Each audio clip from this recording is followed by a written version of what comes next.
Hey, this is Pastor Tim from the Organic Church again. Today I want to deal with the subject known as free will. You know, free will is actually a misnomer. It's not free. Here's the bottom line. There's a consequence for every single action. So Isaac Newton said that for every action is an equal and opposite reaction. Okay, so free will is not actually free. What you are free of is you're free to make your own choices. And if you make a choice, you make a decision today, it has an impact on tomorrow. The thing about our culture, about our society, if you're in American culture, is we want instant gratification. So we purchase something today on our credit card and only pay it off 28 days later. So the price comes 28 days later, but the gratification is instant. We do drive-by McDonald's, we get instantaneous food, which doesn't last very long. And the consequence of that instantaneous food is cellulite, clogged up articles, high blood pressure, etc., etc. So free will is not really free.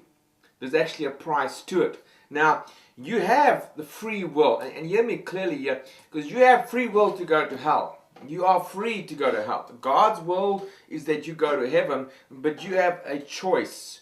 And that's what is considered free, is that your choice is not predetermined for you. In other words, your destiny is not predetermined for you. God knows what choices you're going to make, but He doesn't tell you what choices to make. So that aspect of free is that you are free to go to hell.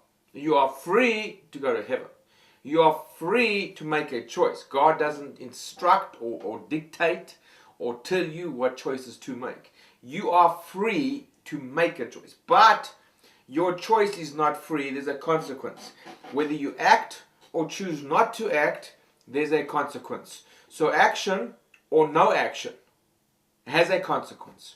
And that's the crazy thing. A lot of people are in fear of taking an action. Let's take Peter. He's on the boat, okay, and the waves are crashing. There's lightning falling. There's wind blowing. There's wind blowing. There's rain coming down. There's wind blowing. Okay. There's waves crashing. Yeah. Okay. So they're all sitting on the boat. You have a choice. You can sit on the boat and whine, or you can get out the boat and walk into victory. Now, Peter chose to step into the danger zone. You know the danger zone? Well, I call it the danger zone. Peter chose to step out. He could have stayed in the boat and got wet like everybody else. He got wind blowing, lightning. He was just as much danger in the boat as he was out of the boat. And everybody else is paralyzed by fear. They take no action because they're paralyzed. They were free to take no action and sit in the boat. Peter got out of the boat and walked on the water. And he lived life to the full in a courageous way. He really did. He walked.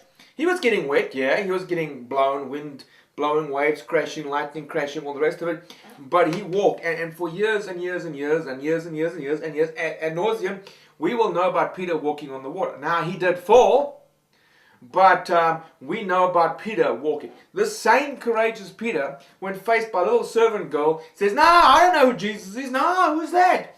So you never know how people are going to act or react. In one moment, Peter gets out of the boat, he steps into the danger zone, and he walks. The next moment, when confronted by a tiny little servant girl, a helpless little girl, he's a cowering dog. I mean, you just never know. And that's what's free. Okay? But the consequence of Peter walking on the boat, he wouldn't walk on the boat. The consequence of Peter walking on the water is that he was blessed by Jesus. I mean, Jesus reached out to him and Peter walked on the water. Wonderful. The consequence of Peter denying Christ in front of the servant girl led to Jesus asking him the same question 3 times. "You deny me 3 times, sir. Do you love me? Do you love me? Do you love me?" And then what Peter was told, the consequence, the redemption comes through Jesus, where he redeems Peter, he forgives Peter 3 times. And that's the grace of God. That's the grace. There's still a consequence, but the grace is it comes out in love. It doesn't come out in a curse. Now, you can choose. You can choose heaven, you can choose hell. There's a consequence.